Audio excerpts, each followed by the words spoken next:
آج ایک عزم کیجئے، ایک ارادہ کیجئے، ایک نیت کیجئے کہ ہم اپنی زندگی کے اندر فرائض اور واجبات کو کامل طریقے سے ادا کریں گے۔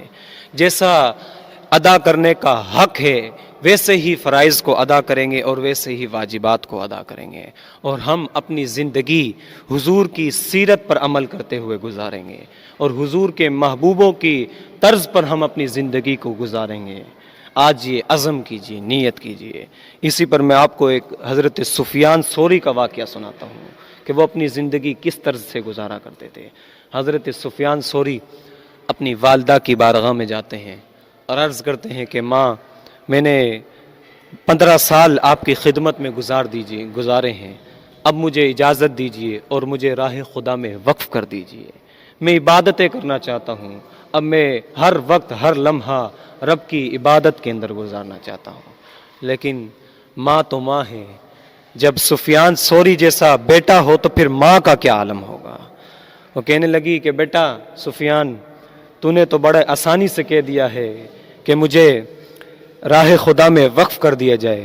بیٹا، اللہ تبارک و تعالی ہر چیز کا مالک ہے، ہر چیز کا خالق ہے، وہی حقیقی بادشاہ ہے، اور بادشاہوں کی بارگاہ کے اندر جو تحفہ پیش کیا جاتا ہے وہ کوئی عام نہیں ہوتا، بلکہ اس کے اندر ہر خوبیاں موجود ہوتی ہے، اس کے اندر خصوصیات موجود ہوتی ہے۔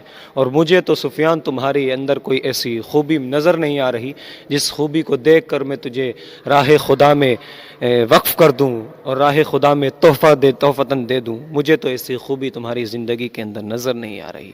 حضرت سفیان ثوری کپ کپانے لگے اور خوف طاری ہو گیا۔ اسی خوف کے اندر ایک کمرے کے اندر چلے گئے اور پھر وہاں گئے اور عبادت کے اندر مشغول ہوتے۔ کبھی ایسا ہوتا کہ پوری پوری رات سجدوں کے اندر گزر جاتی اور آنکھوں کے اندر سے آنسو ٹپک رہے ہوا کرتے تھے، آنکھیں اشک بار ہو جاتی اور پھر رب کے حضور دعاؤں کے اندر زندگی گزر جاتی۔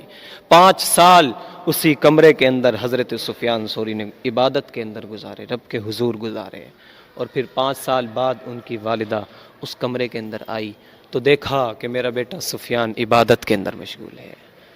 وہ بڑی خوش ہوئی اور ان کے پاس گئیں۔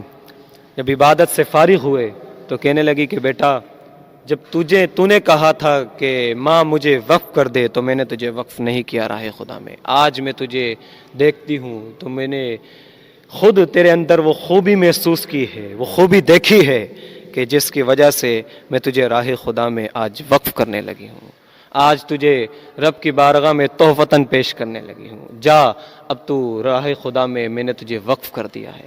پھر حضرت سفیان ثوری نکل جاتے ہیں اور عبادتوں کے اندر اپنی زندگی گزار دیتے ہیں۔ 12 سال ایسے ہی عبادت کے اندر گزارتے ہیں۔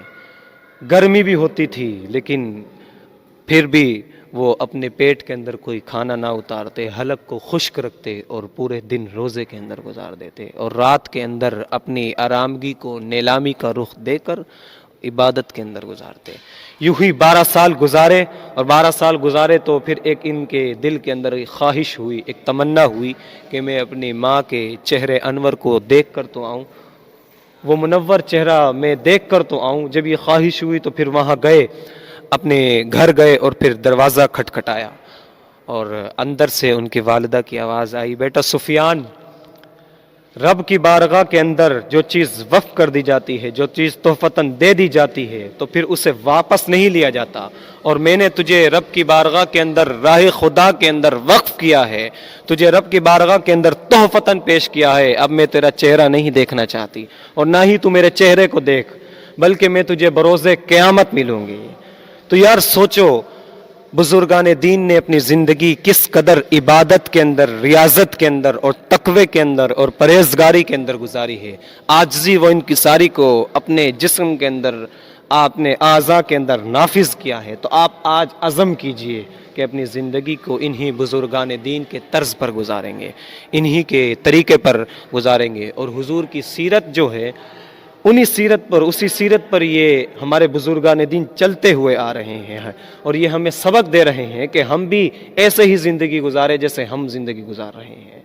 تو حضور کی جو طرز زندگی ہے، حضور کا جو انداز گفتگو ہے، حضور کا جو سا لباس پہننے کا طریقہ تھا، سارا وہی طرز وہی انداز اپنے اوپر نافذ کیجئے۔